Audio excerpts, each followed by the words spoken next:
Bonjour, j'espère que tu vas bien. Je suis très heureux d'être avec toi aujourd'hui dans cette nouvelle vidéo.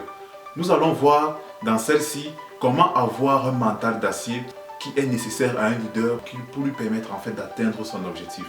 Ce que tu dois savoir, c'est qu'en tant que leader, à un moment donné de ta vie, tu vas rencontrer des échecs qui vont souvent te remettre en question, qui vont souvent te décourager, mais qui vont à coup sûr te mettre au sol.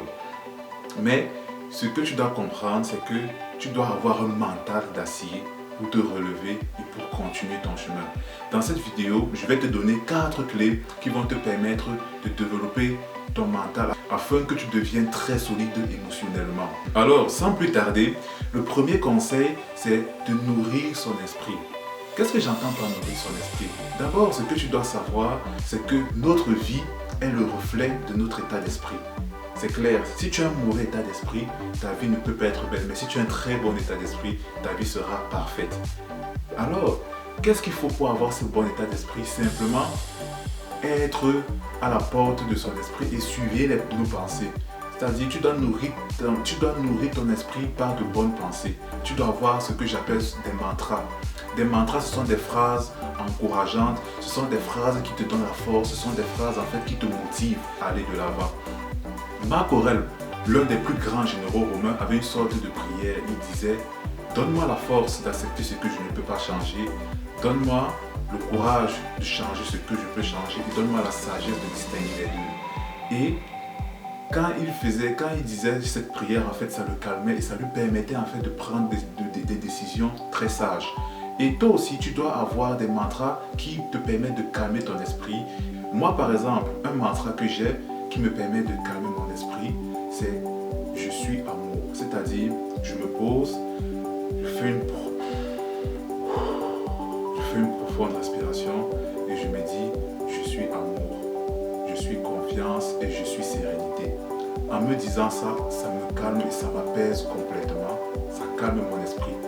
Toi aussi, tu dois avoir des mantras que tu te dis. Et une autre façon de nourrir son esprit, c'est la gratitude. La gratitude permet en fait d'élever notre niveau de bonheur. Dans ma première vidéo sur le bonheur, j'en parle. Ton niveau de gratitude est généralement proportionnel à ton niveau de bonheur. Essaye aussi de regarder dans ta vie tout ce qui va bien. Je dis bien tout ce qui va bien. Tu regardes dans ta vie tout ce qui va bien et tu dis merci. Merci pour, par exemple, pour le lit que j'ai. Merci pour le toit que j'ai. Merci, bref. Tu dis merci en fait pour tout ce qui va bien dans ta vie. Et une bonne façon aussi de nourrir son esprit, c'est de contribuer, c'est de donner. Parce qu'en donnant, on a toujours plus de plaisir à donner qu'à recevoir. C'est comme ça que l'être humain est. Donc, essaie de contribuer autour de toi.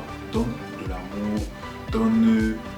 Bref, contribue matériellement ou bien immatériellement autour de toi. Contribue. Tout ce que je viens de te dire, ça va nourrir ton esprit de façon positive. Ça va t'aider d'avoir un meilleur état d'esprit. Et avoir un meilleur état d'esprit, ça te permet d'avoir une meilleure vie.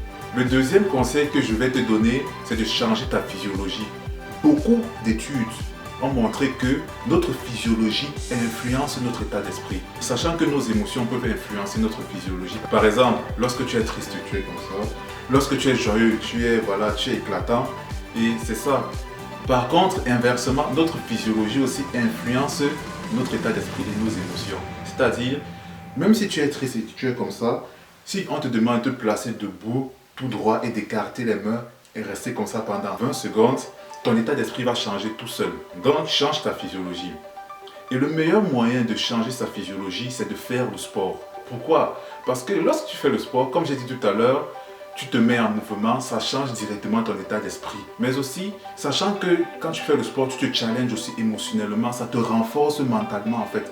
Ça renforce ton mental. Donc, la deuxième des choses, c'est vraiment changer sa physiologie en faisant du sport, en se challengeant dans un sport. Donc, c'est pour ça que je te conseille de faire une activité sportive régulière parce que ça travaille le mental, ça travaille le physique et tu verras que au fil du temps, tu vas développer un mental solide. Le troisième conseil que je vais te donner, c'est d'avoir des modèles. D'avoir des personnes qui, grâce à leur force mentale, grâce à leur mental d'acier, ont surmonté des obstacles inimaginables. Je vais par exemple te prendre l'exemple de Nelson Mandela. Il a fait 27 ans en prison. Je ne sais pas qui peut faire 27 ans en prison pour une cause qui lui tient à cœur. Et pendant ces 27 ans, il aurait pu sortir, mais il n'est pas sorti. C'est ça, avoir un mental d'acier. Et ces conditions d'incarcération, ce n'était pas le paradis. Donc, je te conseille d'avoir des personnes comme ça, ce qu'on appelle en anglais des role models. Des personnes en fait qui t'inspirent. Tu te dis voilà, si lui il a pu le traverser, sachant que c'est un être humain comme moi, si lui il a pu le faire, je peux le faire. Tu étudies sa vie, tu te dis comment est-ce qu'il a fait pour surmonter cet obstacle, quel état d'esprit il avait, comment est-ce qu'il faisait pour surmonter cet obstacle. Et ce que je vais te faire comprendre, c'est quoi? C'est qu'il y a beaucoup de livres, il y a beaucoup de gens qui ont traversé des situations vraiment pénibles et qui ont expliqué comment ils ont fait pour s'en sortir. Donc tu peux t'inspirer d'eux pour pouvoir surmonter cet obstacle qui t'empêche d'évoluer. Et la quatrième et la dernière clé que je vais te donner, c'est avoir un plan d'action. Par exemple, si ton entreprise a fait faillite, ou bien si un projet qui te tenait à cœur est tombé à l'eau, tu as fini de pleurer, le moment des pleurs est terminé. Maintenant, dis-toi, qu'est-ce qu'il faut que je fasse? Quelles sont les actions que je dois mener pour me relever? Qu'est-ce qu'il faut que je fasse? Quel est le plus petit pas possible que je puisse faire qui va me permettre de remettre le projet sur les rails? Et assois-toi, tu fais un plan d'action qui va te permettre de te relever et de repartir. C'est très important. Ne reste pas sur tes échecs. Ne laisse pas tes échecs te définir. Non, pas du tout. Fais un plan d'action qui va te permettre de te relever et d'avancer.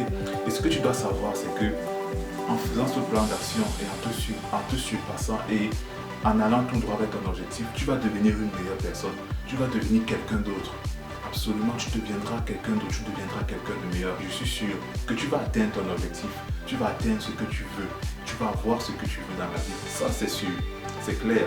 Si tu as ce mental de guerrier, si tu as ce mental d'acier, rien ne peut t'abattre, rien du tout. Alors, je vais te rappeler les 4 clés. La première clé, c'est de nourrir positivement son esprit. La deuxième clé, c'est de se challenger émotionnellement et physiquement. La troisième clé, c'est d'avoir des modèles qui nous inspirent. Et la quatrième clé, c'est d'avoir un plan d'action. Alors, comme je t'ai dit précédemment, je suis sûr que tu te relèveras toujours si tu suis exactement ces 4 étapes. Tu vas toujours te relever.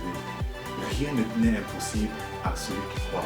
Et je vais terminer cette vidéo par une citation de Greg Braden qui dit « Les choses doivent s'effondrer pour qu'on ait accès à quelque chose de supérieur. » Donc, mets-toi ça dans la tête, les choses doivent s'effondrer pour qu'on ait accès à quelque chose de supérieur. Donc peut-être cet obstacle que tu rencontres ou bien cet échec auquel tu es en train de faire face, c'est quelque chose de positif en fait. Et on dit souvent aussi, du chaos naît l'ordre. Et lorsque l'ordre établi ne peut plus tenir, il faut du chaos pour le détruire. Et de ce chaos va naître un ordre supérieur.